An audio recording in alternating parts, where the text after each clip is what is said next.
Hello and welcome to the Skaredcast tournament in review.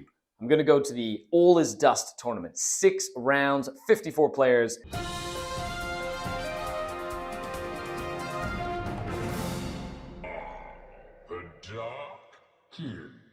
Hello and welcome to another tournament in review. So anyone who's just watching one of these for the first time, I'm going to make a 2,000 point armor list and go over it. I'm going to go to a tournament and play all of the games at the event, recapping every single game as we go. And then I get to come back to the studio and I will tell you what I learned from playing at the tournament and what list changes I will do at the end of the video. So there you have it. It's 2,000 points. Let's dive in and see what is in the list. 2,000 points. This is, of course, based off of the template that I played like 40 games with. So now it's time to play with a bit of a different variation of the list, namely Lelith Hesperax. So I've got 2 Archons on the list. Archon Skari, the Warlord, with 5 Incubi. I've got another Archon with 5 Incubi, Spiteful Raider, and the Nightmare Shroud as enhancements. Then I've got Lilith with 10 Witches. That's the thing I'm testing out the most right now. I've got a Kronos, 3 units of Scourge. 1 of them has Haywires, 2 of them have Lances. I've got 3 units of Mandrakes, 4 Venoms with double Spinner Cannon, 1 Raider, a Ravager, 2 units of Rax, a single Beast Pack and Beast Pack Monster, and 2 units of 10 Kabalite Warriors. The aim of the list is to have lots of little units to score, enough damage potential in shooting and in close combat to sort of clear both tanks and infantry. And usually I will split the Kabalite Warriors into 2 units of 5 each. 5 little guys with rifles will tend to go in strategic reserve, and the 5 with all the guns will go into a Venom. And then the other 2 Venoms are for the Incubi and the Archons, and then the Raider is for Lilith and the Witches. Well, there you have it. Let's go to the event and see what this list can do. 6 rounds, let's go! Round number 1. I'm playing against World Eaters with Angron, a bunch of 8-bounds. We're playing Taken Holds. It's hold 1, hold 2, hold 3. Very, very straightforward. We're both playing tactical. It is WTC terrain, and I'm going second. So the World Eater's going to have to come get me, bro. This will be fun. I'm looking forward to it. Brand new list, so let's see how Lilith does, and the Ravager, for example. Very, very curious to see how it all works out, so I'm looking forward to it. End of the game. So I ended up taking the game. It was a good, solid win for the Drukhari.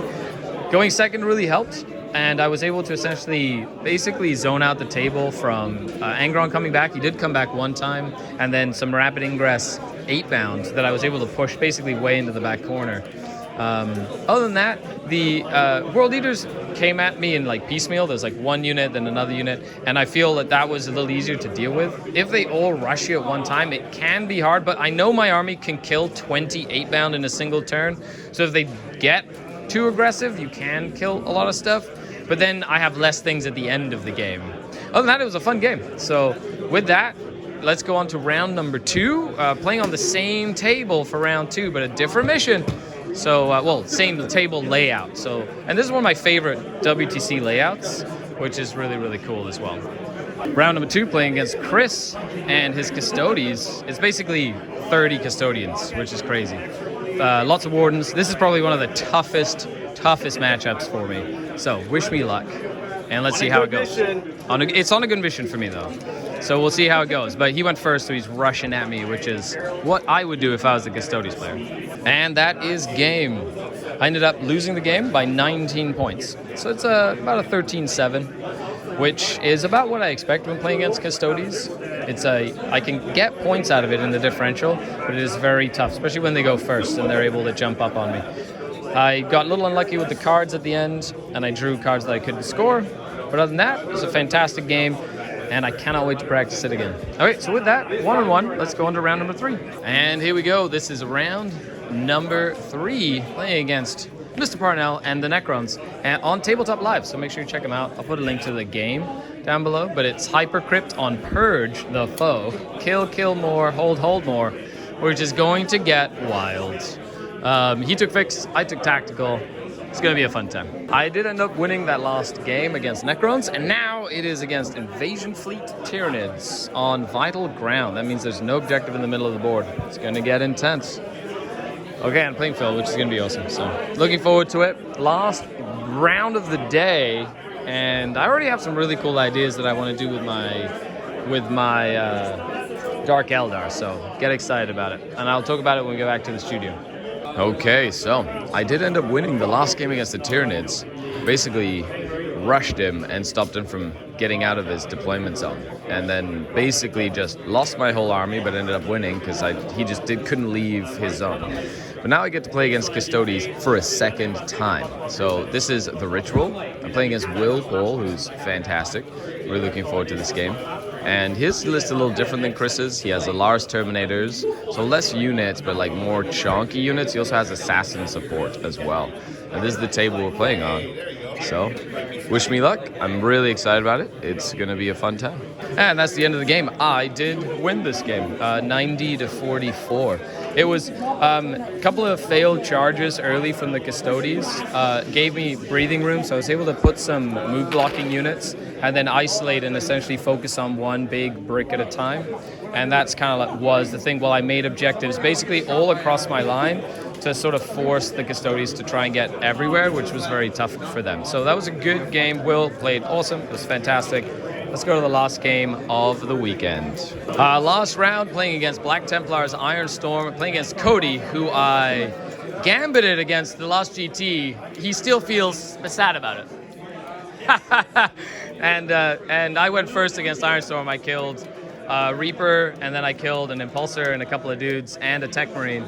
So that beast pack, absolute money. Love that beast pack so much. Okay, so we're moving on to the next little bit. End of the game, I ended up winning against the Ironstorm. Cody ended up trying for a gambit, but I stopped him. Rude. I stopped you, yeah. I just want to wait. It was an 18-2. I need 2 dice. You want to roll it Let me just to see if you would have done it? If I get double sixes, I'm gonna cry. Don't cry, don't cry. Okay, and no. No, it's good. Okay, no. No. No, when you got it. All right, well, it's fine. It's fine. You wouldn't have rolled it anyway. Other than that, it was a good game. Good last game of the event. So that's 5-1. Yeah. Good job. Okay. Let's go to the studio and talk about it. But awesome. Thanks for the game, Cody. That was fun. Anytime, my friend. And we are back. After 6 rounds, I learned a ton. A huge shout out to Breath Weapon Gaming, who basically puts up these events, and they're very, very fun, very, very entertaining.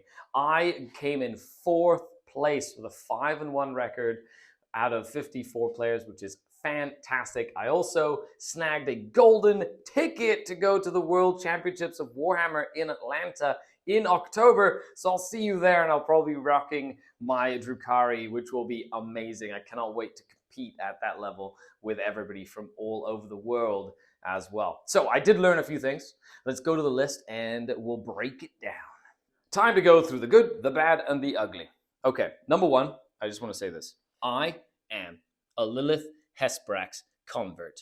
Holy moly, was she just incredible. I painted her up for this event, and I could not be happier that I did. She was an absolute tank. I didn't mind the 2 Incubi. They're great. I love them. Didn't really use the enhancements almost at all. Kronos was fantastic. Mandrake's fantastic. Scourge, fantastic. The Venoms do their thing.